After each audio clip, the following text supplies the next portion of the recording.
Hey folks, Cyrus here, still with my little blondie bandage. Um, I'm here for something different, not joking. Recently I was reading a book called Good to Great. It has a red cover. I don't know, I have told you this before about this book, but if I did, I think I forgot things and I'm here to tell you new things.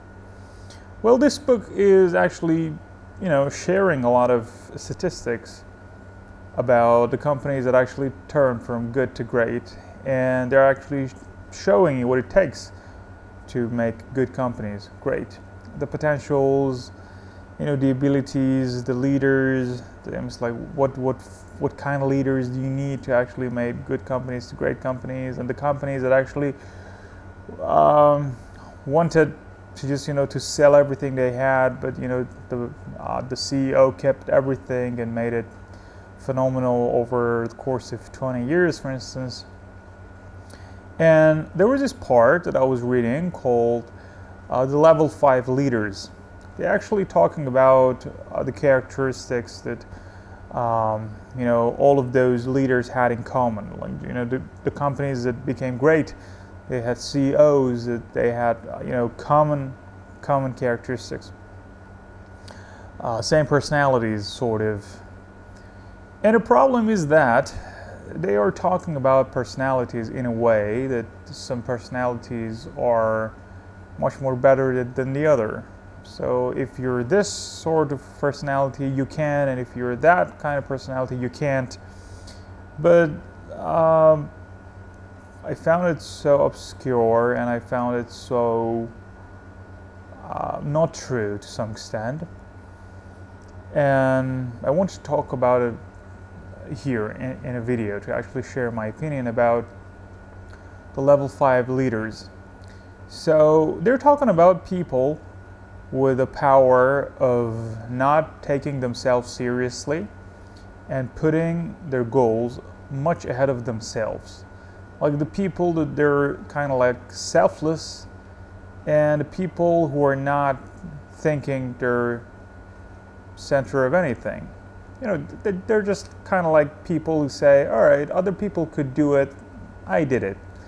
It's like people in my company, they can do it 10 times better than me. But it was kind of like a privilege that I was among these great people. And the writer is talking about this sort of characteristic in a way that this is super nice. And if you're self-centered and if you're a bit selfish, it's not good. It is not nice. But the problem is that when you know behavioral science, you find this totally wrong. So let me go deeper. While you're talking about leadership, what it takes to become a leader. A leader is a person who is thinking about others more than himself. So that is one of the criteria that you should have to become a great leader. So this is one of them. Not everything, This is one of them. But it doesn't mean that if you're a self-centered guy and if you're so selfish, you can't be a good leader. Or he's talking about people that were self-centered. They just became a bit successful, but they couldn't become the greatest of all time. Only because that they were selfish. Let's find out what other criteria you should have to become a great leader. So, what it takes to become a great leader, in my opinion, is to have a very good problem-solving instinct. Like, sorry, I had to check something here. All right. Problem-solving, attitude. Like you're a problem solver. Instinctively, wherever you are, you're searching for problems to solve it, to solve them. It doesn't matter that you're a leader or you're a simple person. Whatever in life, you're searching about solving problems. So that's one of the other criteria, and that's fine. Thinking about how to make things big. giving a bigger scale to whatever you have. Business, life, money, friends, abilities, skills, knowledge, whatever you have, you want to make it bigger. You want to make it bigger. You don't want to just keep it simple. That's the other criteria that you might want to have to become a great leader. So the way that it works is that the people who actually make those companies great were kind of like, had all these three that I told you, and plus other stuffs as well in their list. Like I don't know, there were so futuristics, there were pioneers, they were thinking about a progress only, they were thinking about their job only and not other things. They were really furious. They could actually be so masculine and not afraid of firing people, not afraid of saying no to people, and all these little details that we can add to it.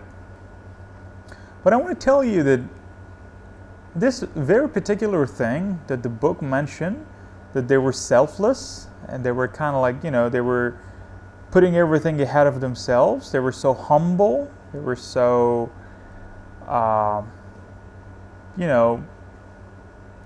thinking about others more than themselves.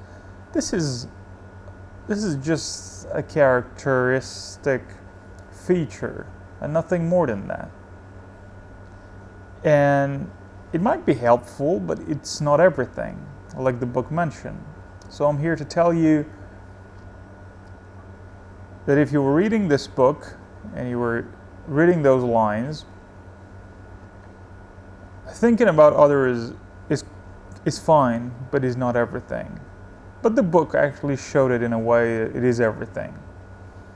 So I personally believe that one of the things that makes the greatest, is to be selfish, but to understand that you have to help others as well. So I want to just add another step here. With all that being said, there's a stage from good to great, and there's a stage in my mind that you can make great the greatest. So if you're just a selfish ass, you're always going to stay here good. You're just thinking about making money and getting out of here. But if you're thinking about others more than yourself, you're going to make this good great. And if you're only thinking about yourself, and you become that mature that you understand, become the greatest means that I want everything for myself, but before myself, if I give everything to others, they will give more back to me. So you can make the greatest. A simple rule in life. If you want to make more, you have to give more. If you give more, you can get everything in return. Like kindness. If you're too kind to others, eventually everything going to get back to you, and while you need help, everybody going to help you, because while the everybody needed help, you were there for them. Now you can get more. So the book talking about good to great, and I'm here to tell you, only thinking about others, if this is one of your features, you need more than that to become the greatest. And the writer was really on my nerve, that I thought I should make a video about it. because I always see this in the society, that they're all talking about helping others without thinking about yourself. And as a matter of fact, when you learn people, when you actually understand people in a deeper level, you understand that, being selfish or thinking about others per se is not a good thing. The things that actually going to help you to go to another level is to become mature. If you become mature enough, you will understand, well, this is one of my personal, feature, that I'm so selfish. All right, now I'm a mature guy. Of course, I can be selfish, but I need to help others as well, because if I think I'm a great person, greatness is when you actually earn people's respect. So if I earn everybody's respect, I can become the greatest, for instance. And if you're only thinking about others, you will finally find yourself in a time that you're just dedicated all your life to others. And what about you? What about you in the end? Did you really respect it yourself? So if you become mature enough, you will respect yourself first while you're helping others. So that's a very important thing. This is one of the things that I think the book missed, talking about it and telling you about this very important aspect of behavior. And well, it's kind of like hidden in the character of people. They missed it, and I thought I can add it. All right, hope it was helpful, and hope you had fun with it. See you later, guys.